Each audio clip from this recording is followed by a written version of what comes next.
Yeah, I can hear you, Annie. Okay, so you may start it because we are on a YouTube right now. You can you are recording right now. Okay, good. Okay, sounds great. So can everybody see the slide that I'm sharing right now? Yes. Okay, great. Let's get started. So I'm going to go over a few things about, I guess I'll start off with assignment agreement. The scenario that we're thinking about is when your client is an assignee or assignor, and then we're going to go through occupancy closing, and we're going to go through the final closing. And from assignee's perspective, meaning when your client bought a pre-construction new condo as an assignee, and when that person goes through until the closing, what sort of the considerations are there in terms of tax considerations? We're going to touch upon it a little bit. I'm not an accountant, but so some of the common ones are HST rebates. Such as leaseback, when you sometimes, not a lot these days, but there used to be a lot of leaseback from the builder when the condo wasn't that crazy hot. Try to give a guarantee. These days it's very rare, but we're going to touch upon some of the tax consequences as well. So it's without further ado. Let me introduce myself. My name is Jae Cho. I'm the managing partner at Jae Cho LLP.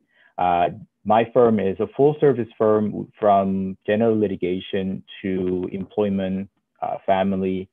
We mainly do a lot of real estate, corporate, commercial. We do a lot of personal injury law. We have 3 locations in GTA. And we also have a YouTube channel that I I try to post a lot of videos for our clients to get information. But if you have any questions, you could definitely reach out to me. As an agent, I do love to give information. If you want to bounce off some ideas, I do that as well. Some of the agents that I work with. Anyways, let's go through that. So the first slide is simple. It's going to say assignment agreement. Okay, so assignment agreement, as all of you guys been probably busy with that these days. A lot of assignments are up. Because the economic situation right now. So typically what assignment agreement, as you guys all know, is there is somebody who bought a condominium, say 4 or 5 years ago, and that person, for whatever reason might be, want to sell this condo or assign the condo, right, to close a condo to somebody else. So the person who wants to assign becomes assignor. Person who wants to get assigned, which means get the condo assigned to that person, is assignee. So meaning the assignor is the vendor or seller, assignee is the purchaser, right? So I'm going to take a look at some of the typical clauses that are there, and I'm going to try to sort of use that as a sort of as a bounce to try to get some of the ideas or some important clauses there, okay? So some of the typical clauses are purchase agreement is valid, good, and standing and enforceable. That here, the purchase agreement is the original purchase and sale agreement of the pre-construction condo, meaning there's no breach of agreement. They have, one of the most important thing is they have paid deposits on time. And then they do retain all the receipts. Now, sometimes what happens is when you're doing the assignment deal, one of the things that we require is a receipt issued by the builder, right? So whenever you pay a deposit, the builder will issue a receipt of those deposits. I think it's called Form 8. That's a formal receipt. Now, what do we need that? Well, you need that in order to qualify for the mortgage, right? So if the seller or assignor does not have those original receipts from the builder, and then we will have to ask the builder's lawyer to get those receipts reissued. And they usually charge about $80 per receipt. And if you do about 6 receipts, that's already what, $480. So you do want to make sure that those receipts are there, and then they are to be provided to us during the due diligence. So that's one of the things that a lot of people miss, but we do need to ask for those receipts if they have a copy. And usually the builders will send that by email. So these days, all the builders send those receipts by email, so they should have it. So second thing that, typically we look at is, we have to say what the deposit amount, the total deposit amount is, sign or execute the purchase agreement with the intent to occupy the property as a personal residence.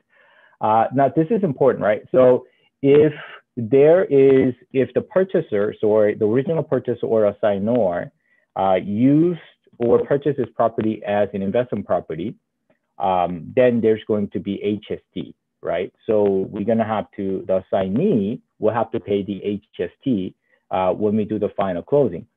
Now, what usually happens is most of the time, typically, even if the assignee will be owner occupying the property, the builders usually ask for $24,000 HST and ask the assignee or the purchaser get a rebate by the government. I would say 80% of builders like that. So whenever there's an assignment deal, do give a fair warning to your clients who are the assignees or trying to buy assignments that they may have to pay the HST, even if they're going to be owner occupying the property. This is a typical of most of the builders because they do not want, even if the purchaser assignee saying that I'm going to be owner occupying, the builder sometimes just you know what we can't really verify it at this point.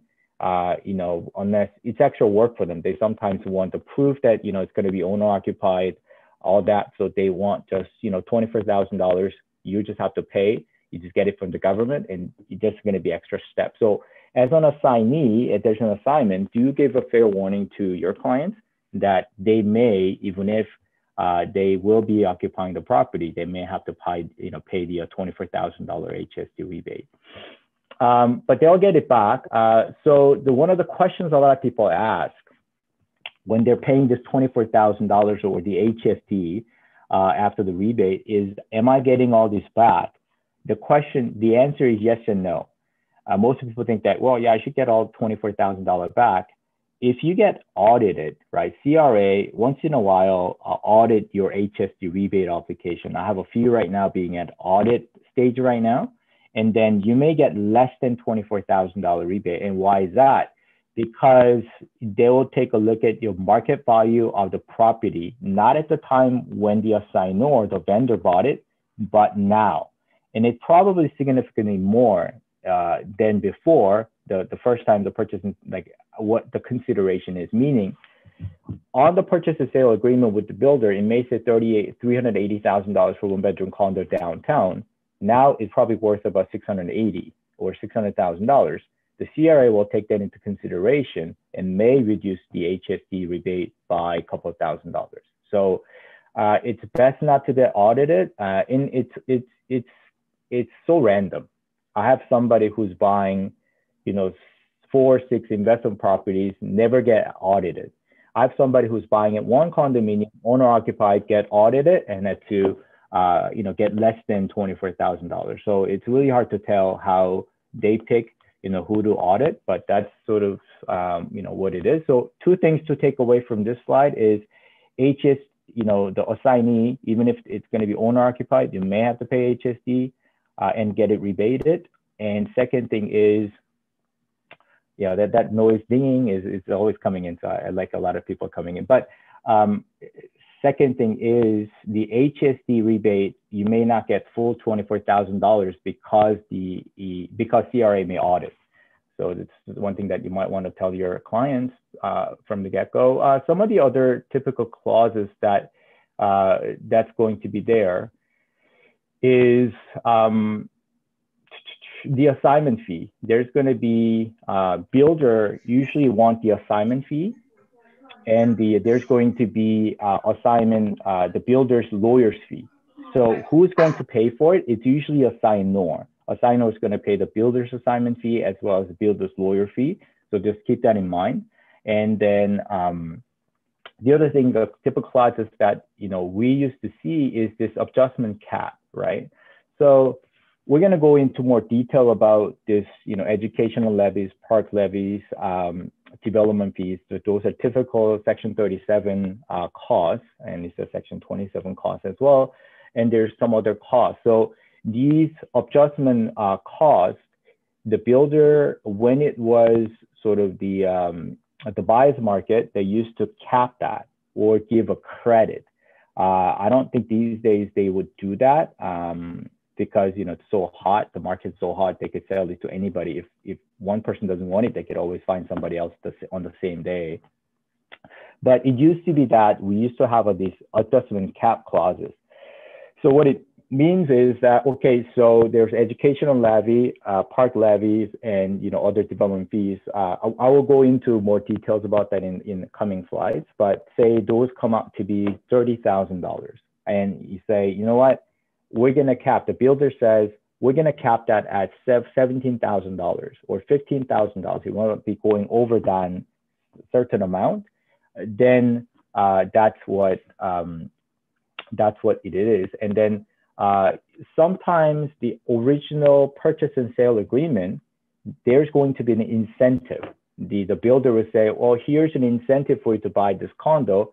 I'll give you $20,000 rebate for the adjustment cap, right? So meaning if all these extra charges that I'm gonna show you in a minute from actual similar adjustment from the builder, they charge a lot of stuff like extra, like, you know, checking account. There's a lot of extra fees that will charge, $200 here, $300 here, but they'll say, well, you know what, at the end, we're going to give you a rebate about, you know, $17,000 or $20,000. Now, and then, you know, that's one of the incentives in the original. So if you're looking at an assignment right now, say 5 or 6 years ago or 3 years ago, you may still see that. Or if it's an expensive condo, such as like, you know, 1.2 million, 1.3 million, you may see this incentive. And is this assignable? Yes. You know, unless, that's why lawyer needs to review the original purchase and sale agreement. I've yet to see all these incentives, the extra appraise the builder gives, the incentive of adjustment cap incentive to be taken away because the deal is assigned. I haven't seen that yet, but, you know, I wouldn't be surprised if builder does it so that in the future, if it's still the builder's market, which means a vendor or the seller's market. But, you know, until now, I haven't yet to see a deal where just because somebody's assigning, that incentive is taken away, okay? And, you know, if you have questions, you know, just write it down and we'll probably have a Q&A at the end. So this is sort of the first step. You will, you know, enter into assignment agreement with the assignor, and as you know, you representing assignee, you'll negotiate. One of the things that a lot of people not a lot of people, the lawyers may sometimes fight about is, when do we pay the profits? Like what do I mean by profit? So the condominium, say for the simplicity sake, is $400,000. That's original purchase price. The purchaser already paid $100,000 as a deposit. And the purchaser, so original purchaser or the assignor wants to assign it at $500,000, making $100,000 profit, right? So the question is, when do the assignor get paid for that $100,000 profit? Now, from assignee's perspective, I do not want to pay the $100,000 profit. I don't mind paying $100,000 down payment when the builder consents, because the assignment agreement completes when builder consents for the assignment. Then you have to pay the deposit to the original assignor, original purchaser. But how about this profit? Now, most of the time, the assignor wants that money right at the time when we close the assignment deal. I would say probably 99% of the time. If there's any negotiation room to do it, sometimes I have pushed it to occupancy closing, which is, you know, if it's not that far away. Sometimes I think there's a few cases I was able to push it to the final closing when, you know, the seller was very desperate to assign. It depends on, you know, you have to test the market, you have to test the how desperate, how motivated the sellers are. But typically, I would say more than 80%, the profit will be paid when the builder consents. Now, is there a risk? Yes. The problem is, once you do that though, onto the final closing, again, I've yet to see any issues, something that the original purchaser did affecting the final closing of the assignee, but the assignee the assignor, once he gets his profit and deposit, has no incentive if something goes wrong to help the assignee. So you always want something to be lingering over the head of the assignor or the original purchaser, so that if something goes wrong, you can hold them accountable. Now, you do have assignment agreement has reps and warranties, but if something goes wrong, you have to deal with everything. Your client has to deal with everything with you, and then you have to do a civil litigation for indemnity, right? So it's sometimes better to pushing paying the profit as much as you can. And the other thing that usually happens is with the non-resident, and there is tax consequences with the CRA, and that tax, the foreign investment tax, whatnot, will be imposed on the property. So, assignees are on the hook for the capital gains or the foreign investment tax of the original purchaser. It may affect the title of these properties. So that's the other thing that you don't have to worry about it, but that's something that you might want to consider because your client's lawyer has to put that all into consideration, try to protect the assignee as much, okay? So let's move on to the occupancy closing. Now, so as you know, we just got this deal assigned, and then the next step is the occupancy closing. So occupancy closing is not a final closing. And what's the difference between occupancy closing and the final closing? Well, occupancy closing, you don't get the title of the property. You don't become the owner of the property. Usually you have to pay the final deposit. Usually what happens is, from the builder's perspective, the building is, I would say, 70 to 80% done. All the unit inside is done. But for a lot of legal issues, as well as dealing with the city, they're not able to give a title to each individual owners, but they're still paying for their 200 million, 300 million sort of construction loan they got. So they want to reduce that as much, or the unit's ready. So the idea is, why don't we have the purchasers to occupy the unit and paying some of our interest on our construction loan? So that's the idea, as well as the common element expenses, because common elements are done. The pool is working, the facilitators are all there. From builder's perspective, we don't want to pay for this because, let's have people come in and pay for this common element. So what's some of the things that you would, your client may wonder, well, why am I paying $2,000, $3,000, or even $1,500 a month? And you could just simply explain to them, yeah, this is like a rent, but the builder wants you to pay a portion of their construction loan and all of your share of the common expenses.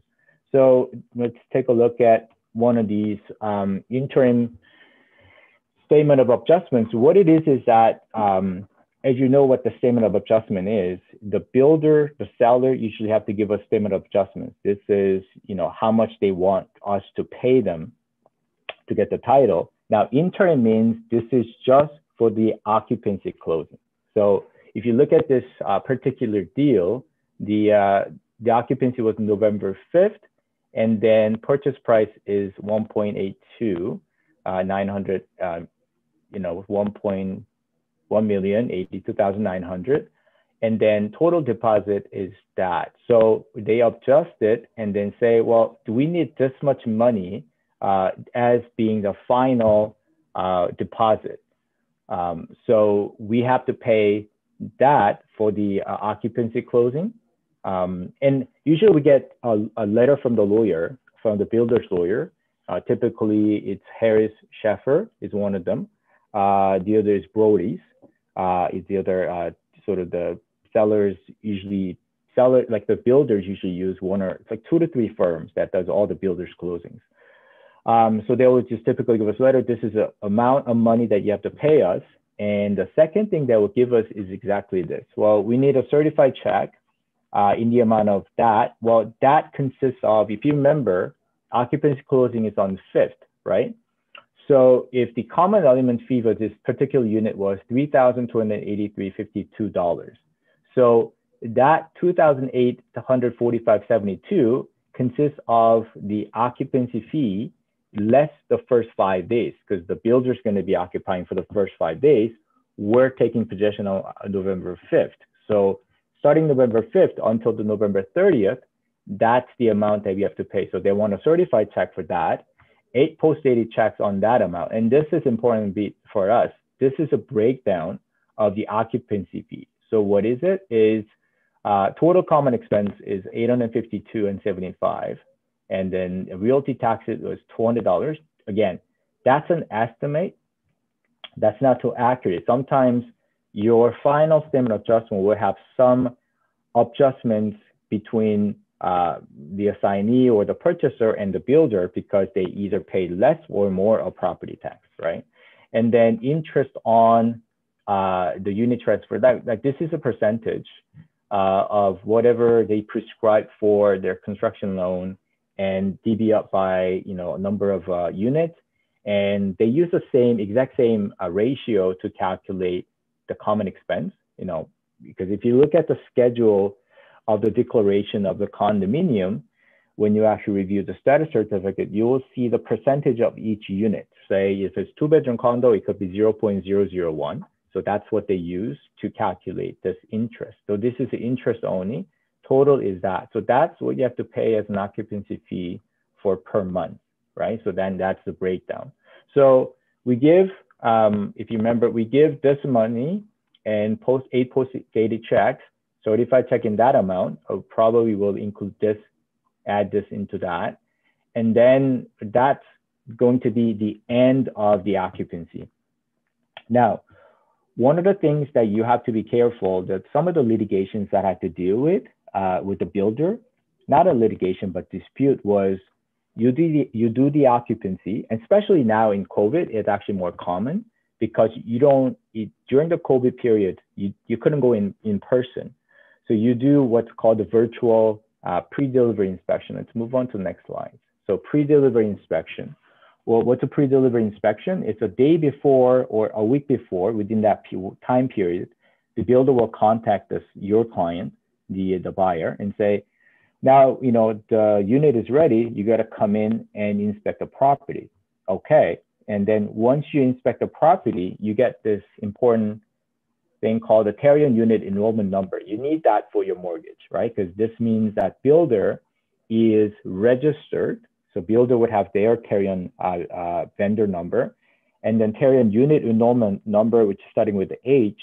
You need that in order to sort of the mortgagor would know that, oh, you know, sorry, mortgagee, the bank will know that, oh, there's an insurance for the new home, that if there's any defects, they will cover that the unit defects. Now, one of the things that actually going back to what I was talking about during the COVID period, because you don't go in person, you just do the, like, you know, with the pre-delivery inspector, they will show you the video and just kind of like, okay, here's the kitchen, here's what's been done, and you go through it. And once after the occupancy closing, you get the key, you go in.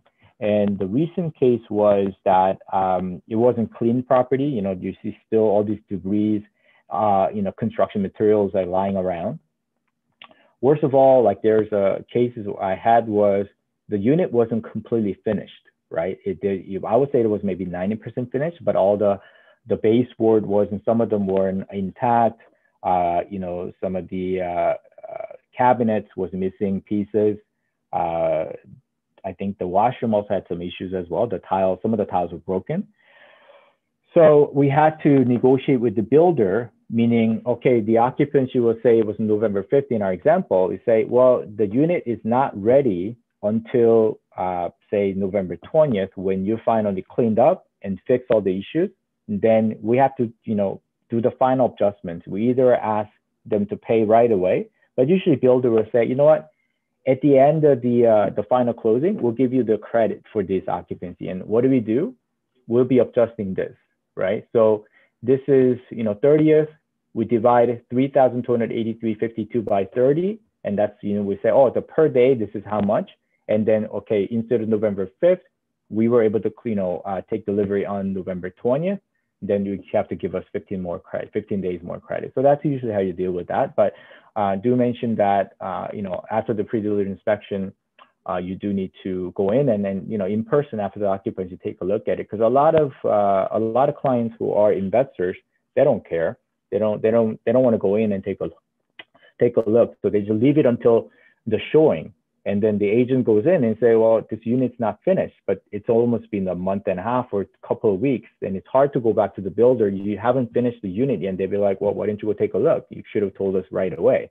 So they may not give you that credit. So it's important that, when you're helping your client with occupancy, like after the occupancy, you're trying to lease it out, then you might want to go take a look at it, a little bit more proactive so that your client would appreciate the extra steps that you take. Okay, so the Tarion unit enrollment number, again, you need that H, starting with the H. You will, usually we advise the client that they have to go online on the Tarion website and register their unit. That's how they can claim against the builder if there's any defect in the unit. I think inside, there's there's a limit as to what it is. It actually shows a really detailed, inside 2 years, outside structure, or the whole structure is 7 years, and there's all these new home Tarion certificate that you will get, which shows it's like an insurance certificate for new homes, right? Okay, let's move on to the final closing. So the final closing is, you've done the occupancy, you're paying the occupancy fee. Takes about, I would say, between 3 to 6 month time period.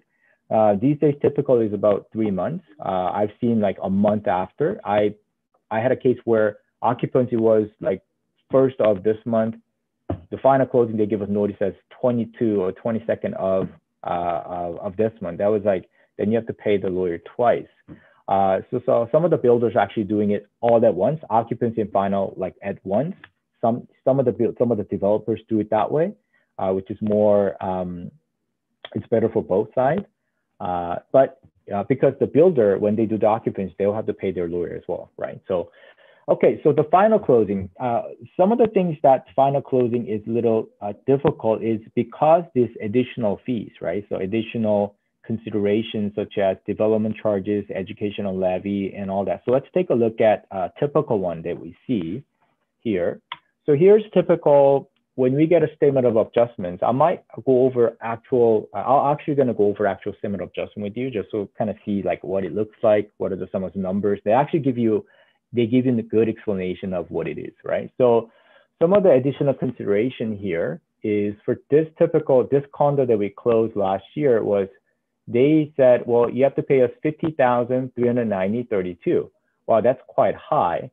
Considering this was a unit, I think it was purchase price $1,082,900 was the purchase price. And this is probably 1,300-1,200 square feet downtown condo with a 2-story. So, it's just one of the big ones. So development educational levy was $30,000, quite substantial. Tarion enrollment, this is, after pre-delivery inspection, I told you that there's going to be Tarion certificate. Your client has to pay this. So there's about $1,800, depending on how big is the unit. There's a meter hookup fee. So what is this? Well, this is from the city to the building. You have to hook up a meter, right? So gas meters, electrical panels, they charge for that and they divvy up, could be substantial. Typically I've seen between 1,000 to 1,500 per, and there's usually you have two. There's a gas and hydro, so that comes out to between 3,000 to 35. And the bigger the unit, they actually ask for more money. Law society fee here, there's the zero. Check recovery fee here, like there's a typical ones. They add discharge fees, park in section 37 agreement. There's another $13,000. Internet delivery fee. So this unit actually had an internet already there. So internet delivery fee is not actually paying for the internet. It's actually bringing the cable all the way to the floor so that you could actually hook up your internet. They still charge everyone. Occupancy permit, again. And then now here's what my client actually had. When he got it assigned, he actually had a closing cost capping subsidy of $31,175.33. So this is a credit given by the builder, given to the original assignor or original purchaser, that the builder will credit back $31,175.33 for the additional consideration. So in this case, when my client got this assigned, he was able to get that incentive assigned as well. So he was getting this much credit out of this. So when you see actual final statement adjustment, you'll see that this one as showing up as a credit. This one, they will charge this and less this, okay? Now let's talk about Section 37 charges. What is Section 37 charges? Now Section 37 charges usually are three parts, right? So there's educational levy, there's what are those ones? There's a park fee, educational levy, development education levies, and there's parks, green park tier fees or something like that. So basically the idea is when the high-rise building goes up for the city of Toronto, for any other city, it costs more money to service sewage, electricity, because the population density, they need to build more parks, more schools. So they want extra fees to contribute to, for the city to develop these extra facilities, the community spaces, right? So the definition, there's a community space, large green space, park, even public art gallery. There's sometimes art gallery charges, art fees, art levies, and then, development charges means that, they have to make a new pavement, new roads, side streets and stuff like that. So they want to charge all these fees. So typical one for City of Toronto is, you will see this is on their website. It's registered development charge rate as of February 1st, 2017. So per unit, you will see that, dwelling room. So this is how much they will charge, like $40,000 per single semis. Multiple is 33. So this is like how much the builder gets charged per door. This is like, we call it like a door tax. What happened was, for the most of the time in City of Toronto, this is just a side, apartment buildings for affordable housing as well as condominium, it had exact same door charges. They now got rid of it so that the builder's perspective, it was better for them to develop condominium rather than affordable apartment complexes, because they will have to pay door charge exact same way. Whereas if you develop condominium, it's a lot more lucrative by far, as well as you could transfer these door charges to the owners, because you're the owner. Why am I paying everything, even though you're paying me hundreds and hundreds of thousands of dollars for me, for you to buy the unit from me? So that's why they usually got rid of it, because there's a crisis for affordable housing in Toronto. So that's typical one. That's a park levy, how much they usually have to pay per dwelling unit, for dwelling room. That's how much, single apartment, 2 bedrooms. This is park levy. This is all in City of Toronto website. I think I had one more. There's actually one that says educational levy as well. So similar idea, but there's educational levy as well. I'm gonna see if I could share this.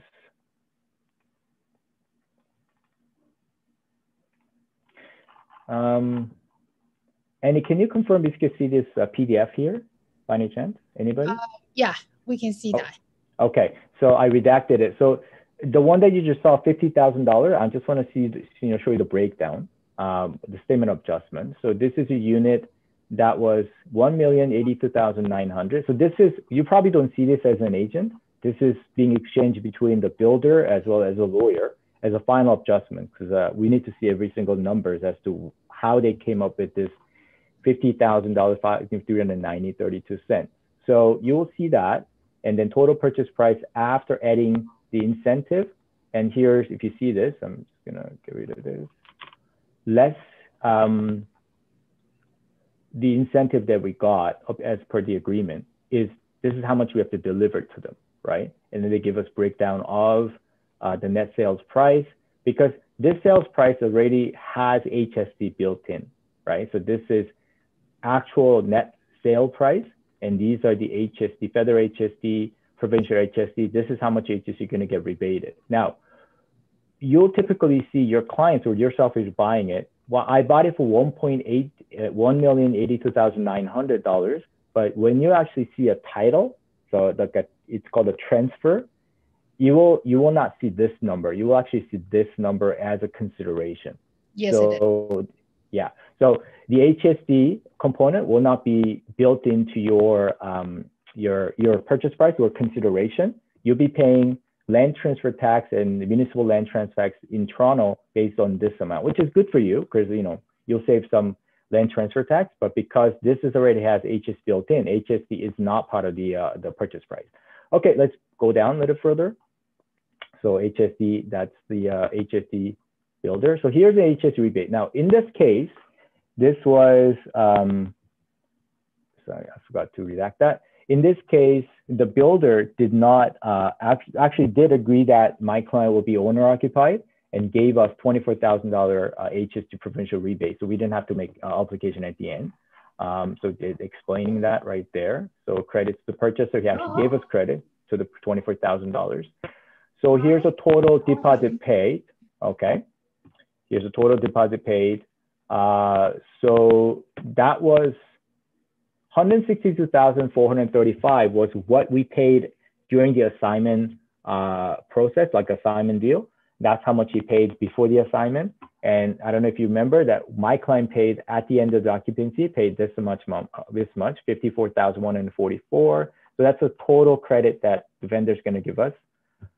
This was the occupancy fee. Now, what is this adjustment? We're getting credit for this because the closing of this one was November 25th of 2020. I think the closing was close to the end of the month. So occupancy was November 5th and final closing was, I think, November 28th or something. So the purchase is responsible for this much and the occupancy fee 200. They're gonna less the tax portion, property tax. And then we're gonna get credit 198 because we paid $3,283.52 for November, month of November. We only were occupying until, I would say, November 29th. So they're probably going to give us a day or two of occupancy because, we're actually taking a title before the end of the month. Okay, and then these are common expenses. So they're giving us breakdown. Okay, if you remember this $3,283.52, let me just take a look at this slide here. Here. So if you remember this, it actually had $852.75 of common expenses, and they're explaining to us why that is. Okay, so $755 that's for the unit, that's for the parking, and that's for the locker. So they are just giving us what the breakdown of is. So we have to pay them $817. Again, this is subject to the adjustment because and then we have to pay realty taxes. I'm not going to go into too much detail. They just lay out what the development education charges are, right? So bachelor 1 bedroom unit, 2-bedroom larger. This is my client's unit. So that educational charge. So we have to give them that much. Terran warranty, hydro hookup fee. So, and then what they give us, like, just explain. So if you look at these pursuant to paragraph 60V of the agreement purchase and sale, if you look at the actual purchase and sale agreement, I'm sure you've taken a look at it many, many times. We'll have these clauses. Okay, we're going to charge X amount. We're going to charge this amount for this, this amount for that. So you're going to see all these unit numbers all here. So I'm just going to go down. So at the end of the day, what you will see is this. We got the credit of 31,000. The credit is right here. So development charges they give us. So this is what I produced for you: $50,309.32, and you're getting credit of that. So that's, and then so adjusting everything, we're supposed to give them $887,151.82 to close this deal. Okay. So let's go back to our slides.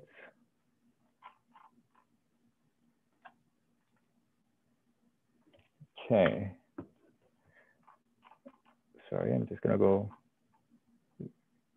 Okay, HST rebate. So once we close the deal, I mean, in this case, we didn't have to do the HST rebate because the builder did agree and acknowledge or give us credit of $24,000.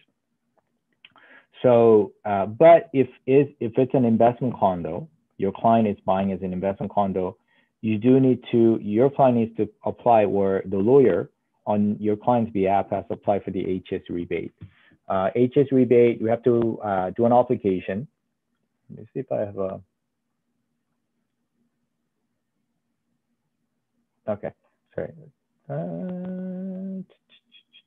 Yeah, just wanted to show that how the HS is calculated. But so HS rebate, the application, you have to fill an application form. You have to include the original purchase and sale price, any assignment agreement, as well as lease agreement, more than 6 months. The period has to be more than 6 months. And then you have to just send everything in to the CRA. And the CRA will typically takes about 4 to 6 months.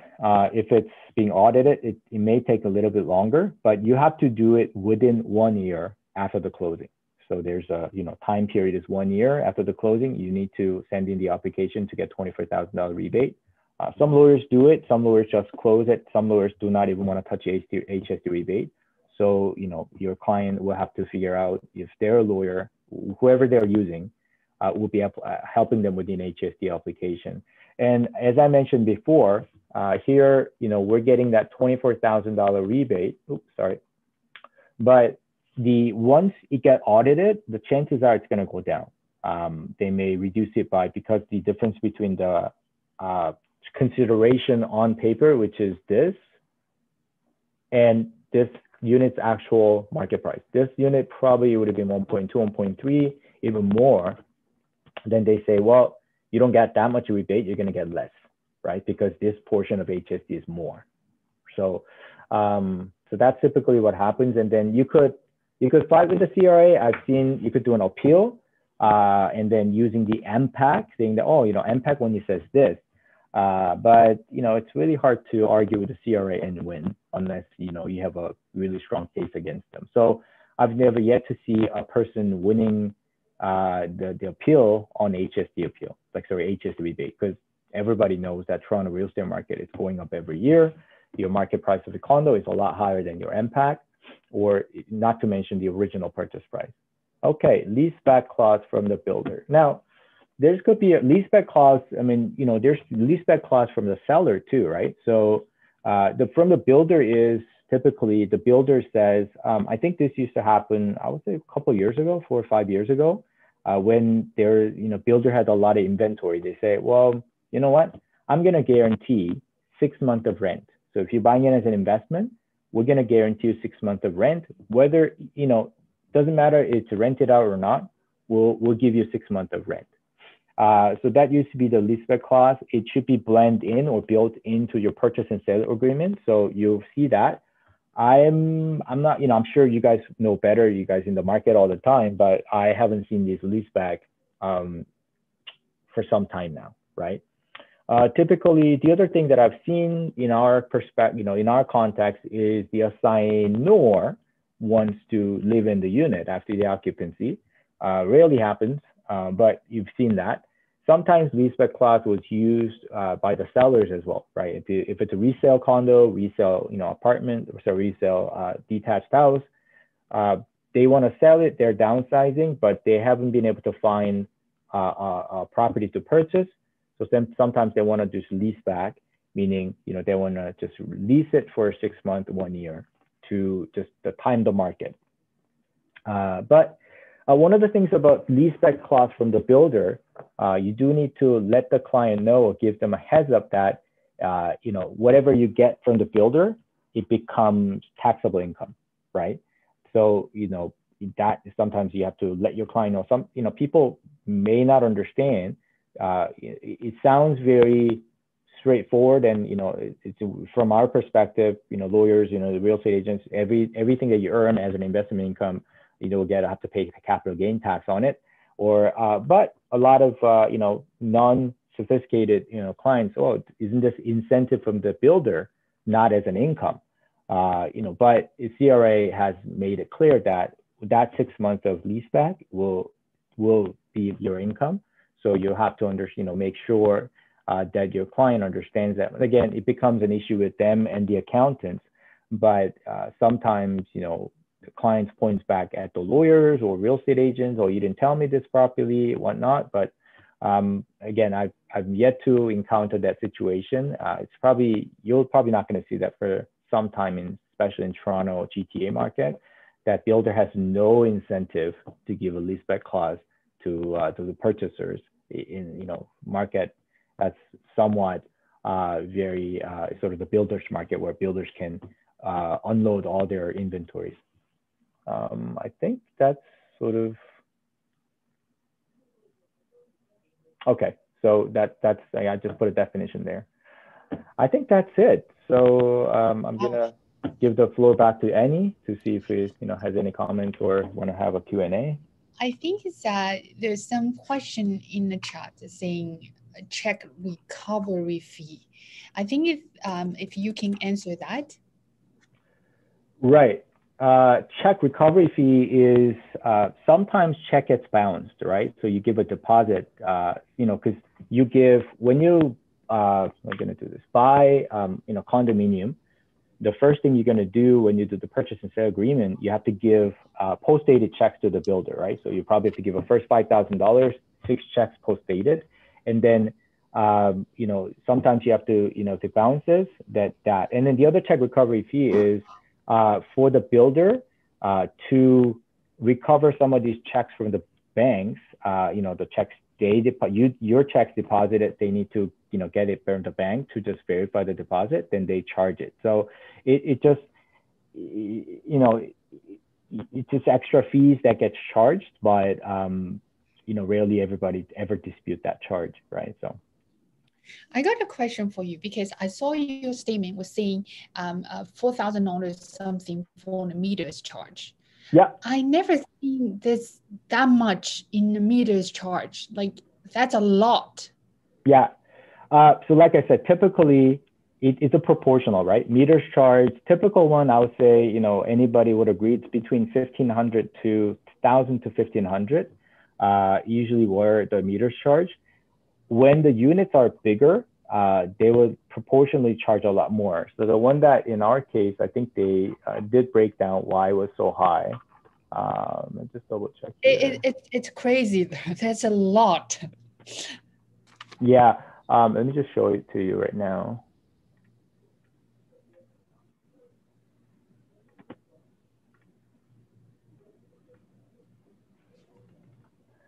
So if you look at this one that we had, there's a water, right? So that's that much for the unit. And there's a sewer, there's a hydro, and there's gas. So, so they're just kind of like breaking down. Okay, so the biggest one are the sewer and the water and hydro gas. This is typically what we see, but depending on how we negotiate, because the meter charges, we could probably most of them limited to hydro and gas, right? So these are typically what you would see in the meter charges. In this one, I don't know why, but the water and the sewer was included in there as well. So they were being charged too. Again, these are typically what we have to negotiate when we, review the purchase and sale agreement, that the lawyer, we have to go through it. Okay, so this is typically shouldn't be there, or we have to limit this to be $1,500, $2,000.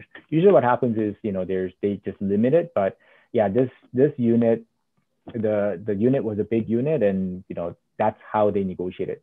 So here's one of the things you have to be careful though. As an assignee, you inherit whatever the assignor negotiated with the builder. So at this point, we couldn't even dispute that this is too high because that's what the original assigner agreed. And we got it assigned saying that everything else in there we agreed, right? So some of the things I have to do really bring it home when we do the assignment agreement. When I review the purchase and sale agreement, I have to bring up all these issues. Okay, here's water, hydro, sewer, gas, to charge a little high. But the issue this difficulty that I have is that I don't get to see this until the final statement of adjustment, right? So unless I could pick out, okay, these are the typical charges, but could be more or less. I think the other thing for this unit though, because it was so high, but there was the $31,000 incentive to offset that. So I think my client wasn't, he didn't care that much about this, yeah, because he was expecting like around 17,000 plus HSD for around 20,000. So like 50,000 minus 31,000 incentive came right at where it was. So, he didn't dispute the charges at that point. Yeah. So we have just beside this, I just wondering how would you, I mean, most likely if we purchase new condos, right? We usually ask a lawyer like you. I think I did it once with we send an purchase agreement to you, right? ABS. And ask you to review it, and you indicating a lot of things. You may talk to a builder saying, oh, this can be eliminated or can be kept. I think that's a pretty good thing if you want to share with us. Yeah, so typically that's what I 6 years ago, 7 years ago, when I get the purchase agreement, I will go through all these. The process is I will look at section 6, or section 14. That's a section 6 or section 14 is where the typical builder's agreement would state all the extra charges. And I will go through them with my client purchaser and tell them that we need to cap this, we need to cap that, or just put over a cap clause in there. And then what I normally do is I get in touch with the sales department and they say, well, talk to our lawyer. And I talk to Brady's or, the just typical builder's lawyer. And then we negotiate, go back and forth. My client's willing to cap it at, 15,000, 10,000, 9,000. These days, it's very hard because the builder could say, well, if you don't, it's not negotiable. If you don't like it, walk away. So for the last year and a half, I haven't been able to cap any of these fees. I usually say that to my clients that it's going to be very, very difficult for me to negotiate anything with the builder's lawyer because their marching order is it's non-negotiable. Take it or leave it because market was really hot. During COVID though, I think there's few cases that we were able to negotiate on inventory, when they have high inventory, but since we came out of sort of beginning of this year, I don't think I've been able to negotiate that effectively for our clients. Yeah. Okay, there's a couple questions in the chat if you be able to see it. Give me 1 second. 11:22 a.m. Emily Chen. Let me just double check. I'm just still getting used to this. You know what? I'm gonna stop sharing my screen. That give me okay, and then okay, I see that here.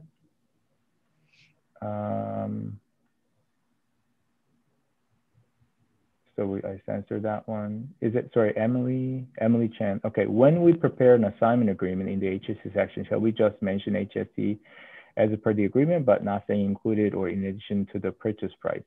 Yeah, I mean, HST section, I think there's a typical clause that we shared that HST is, you just say as per the agreement. One of the other things that we normally mention is other tax considerations, right? So if the seller is non-resident, then the seller has to indemnify us for any other tax consequences. Those are the typical ones that we include. But yeah, so I mean, you could just leave HST as per the agreement. I think I included the, oh, here. So let me share my screen here. I mean, I'm sure every agent or the brokerage will have their typical clauses. This is something that I use here, like assigners represent that they have taken no step action, including not limited to renting out occupancy, okay, that could jeopardize the ability of qualified assignee from claiming any rebates of HST under the new housing rebate. Yeah, so this is a typical clause just to protect our client for any HST. But other than that, I mean, you could just leave it as HST. But I'm sure there's typical clauses that you use, and then sometimes the people that I work with would send us like a purchase and sale agreement if it's like a difficult one, that for me to give them a clause or just kind of like walk around the clause to make it a little bit more legal to cover the ground. So I sometimes do that as well. But you could just use the typical ones such as this one to cover that HST issue. Yeah. Do you want me to go through the chat here? Okay, let me just stop here. Dennis Young, in the assignment APS clause 6 regarding the HST, what will be the consequences for the assignee if the exclusion is written rather than included? Now, the HST is typically is between the builder and the purchaser, right? The assignee. When you get assigned, it is between you and the builder. So, when the worst case scenario for you, it will be the HSD. You have to pay the HSD and you have to do the rebate, even if you're owner occupied. Like I said, the builder, regardless, because all these HSD nuances, it could be done, it could be not done. The builder doesn't want to spend extra energy and resources to verify the assignee will be qualified for the HSD. So most of the builders that I've seen is that they just charge HSD. Like this one, the example that I showed you, although this was an assignment deal, they actually give an HSD rebate, $24,000. But most builders would say, I don't care, any assignment deal, our policy is you have to pay $24,000. You deal with the CRA. So typically builders just kind of like transferring the issue to the CRA, between CRA and the purchaser to deal with, right? So, I mean, to answer the question, yeah, class HSD, the consequences, it's not devastating, but, your client, the purchase has to deal with that issue. Okay, original purchase assigner benefit, development cap normally are transferred to the assignee, in the case increased amount to the assignee. Yeah, so in this case that I showed you just now, like I said, so we have to look at the assignment clause in the original purchasing agreement. If you look at the original assignment clauses, that's some of the things that I look at really typically carefully when I look at new purchase agreement is the assignment clause. So assignment clause, sometimes I could sometimes be able to, some of the things I was able to, development charges not able to cap, but they are willing to work with assignment clauses. So, waive the assignment fee for in one time. Or if it's assignment to the immediate family members, we were able to, waive the assignment fees. Now, the other thing you have to take a look at is exactly this, is incentive is transferable to the assignee. You will actually say in that clause, or if there's an amendment to, usually the incentives are dealt by a way of an amendment. So I have to look at the amendment if there's any incentive that's given. Because if things are capped, it will not be in the original purchase and sale agreement because it's already been signed. So they'll do extra amendment. So I have to take a look at the amendment, what the amendment was. And then you have to take a look at if sometimes it's very rare, but I've seen cases where it's not assignable. But I could say that the cases, I would say majority of cases, the incentives are assignable. And even this case, $31,000 was assignable to the assignee. So we were able to get that deducted, right? The last question that I have.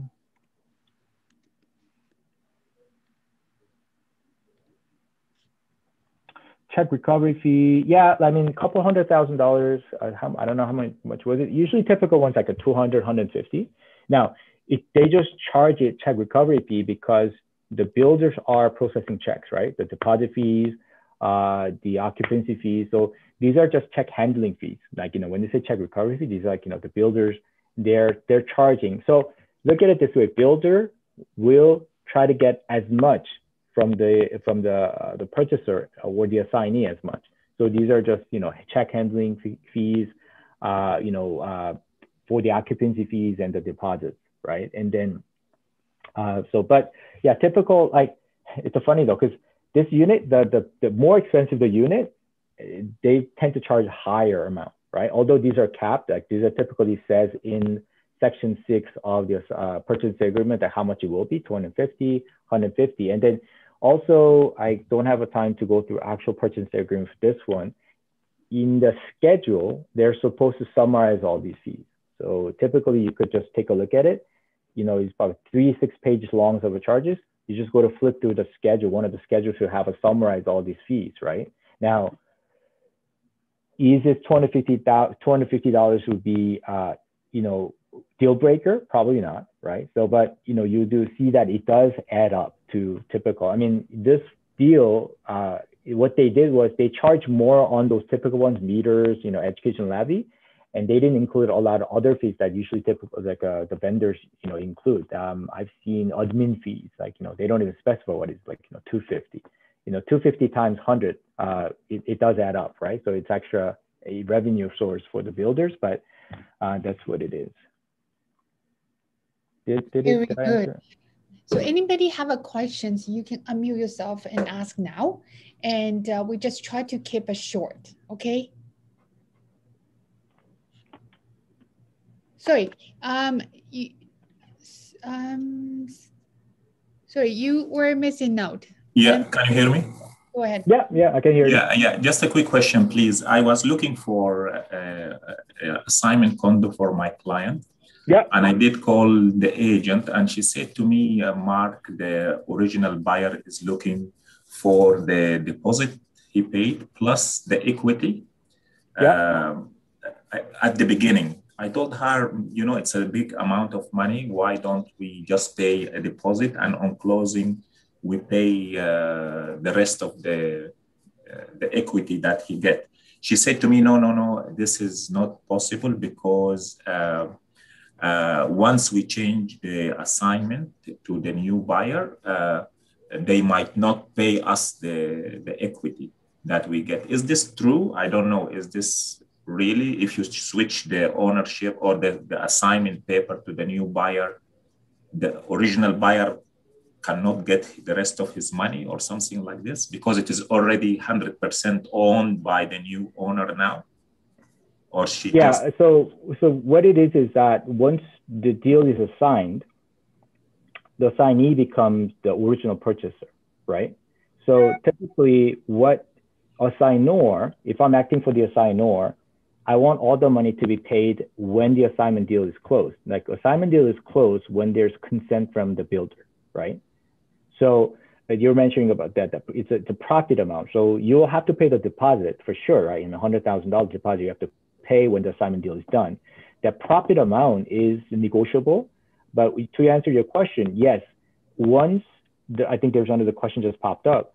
Once the assignment, the purchaser assignee becomes, get the unit assigned, the deal becomes between the builder and the new purchaser or the assignee. So the assignor's lawyer or assignor will never get any notices as to what happened to the deal, right? So, and then if the typical assignment consent does note that if, if the deal is failed, then the original assignor or assignee, they'll be jointly and severally liable, meaning, say the deals, we couldn't close on the deal, the assignee couldn't close the deal. And then the builder takes back the unit, has to sell it less than what it was originally sold. And then the builder would have to go after both assignor and assignee. But yeah, so to answer your question, yes, the assignor will not have access to the unit once the assignment is completed by the way of the consent. So the norm in the market that the new buyer pays everything from the beginning. It's a negotiable, but typically, like, I mean, if I'm acting for the assignor, I want all the money paid at the time of the assignment is done, but we'll give indemnity or undertaking to like help them work with them until the closing. Usually assignee's lawyer, myself, if I'm working for the assignee, I have to give an undertaking to give the assignor's lawyer that the final closing is done, right? So I have to tell them like when the final closing is done, the deal is complete, because assignor is still liable until the final closing is done, and then the assignee takes title of the property, right? So we usually give them undertaking to let them know. I've seen 50-50, like at the time of the assignment and at the time of the occupancy closing, give 50.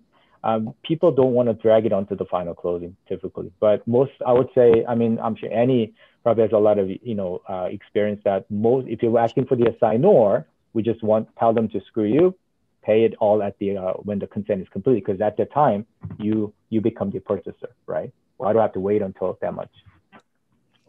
You know what? It's all depends on case to case. I mean, there's no one rules, right? So consulting with your lawyer, that's number one thing that I did, whatever the time it comes to assignment. And assignment can go to very nasty. I did one assignment with in our I think he's left. Good. But finally we successfully closed the deal because both of us was debating, was fighting, but in the end of the day, it's something out of our control. But what we can do is we cooperating with agents, like not try to sell your client or do something, but at least like you have to work together to get things done to the other side, right? And we need to cooperating. Just sometimes you have to take or give just in order to close the deal. But in the end of the day, there's many things we cannot do. Sometimes clients just back out to say, hey, I don't want to close anymore. But the thing is, because they did not give, like, let's say deposit, right? And they only give $30,000 deposit. And they say, oh, I just want to give it up. But like, as a seller, as a signor, you never want them to give it up because you want to, like, middle of something, what can you do? Like, almost close and they don't want to close it. There's many things happen. Like, I experienced that. It's very frustrating when you're doing assignment, but it's still a good price after your client purchased that. And if you guys experience, I did one assignment, it was Clever on Yam. And a years later, and they said the project's been canceled. So I was shocked. It's almost occupancy. And the signor agreed to mutual release. Do you think is what happened if an assignor not agree to lease to mutual release? And my client losing $30,000. There's a lot of things happening, but it good ending, like happy ending, because we both mutual release. Due to a good agent on the other side, we were working so hard to get a mutual released, and my client get my deposit back. But Jay, I think you have a lot of experience about that too, right? And thank you very much. You spending an hour and a half, an hour to explain everything. Now, I think most people, if they don't have experience with an assignment, but now they do have a whole, like for myself, it's fresh memory and learning new things too. Like I'm learning a lot of things today. Yeah, great. Thanks for inviting me. And then, if you use this video, I think I can even send out my slides. Yeah. Sorry, I forgot to mention, we do have a YouTube channel too. I will post it. I will ask Alex to send it out to everybody else. And this is going to be private link. And because if you think it's okay, we're going to publish, then I just publish that. As you agree in this beginning, right? I just want to get a confirmation from you, Jay. Yeah, that's fine. Yeah, that's okay. Okay. So I please subscribe our channels, and also I will send it down a link to you later on this afternoon. And if you guys have more questions, feel free to contact Jay. I think I will. Jay, do you mind I attach your information in an email when they send it out? Yeah, sure. Yeah, you could definitely do that. Yeah. Okay. So I will send it on a YouTube channel to the link. I will ask Alex to send it out. And if you guys have more questions, just feel free to contact Jay. Jay is awesome. Every time he helped, he did help a lot. I have to say that.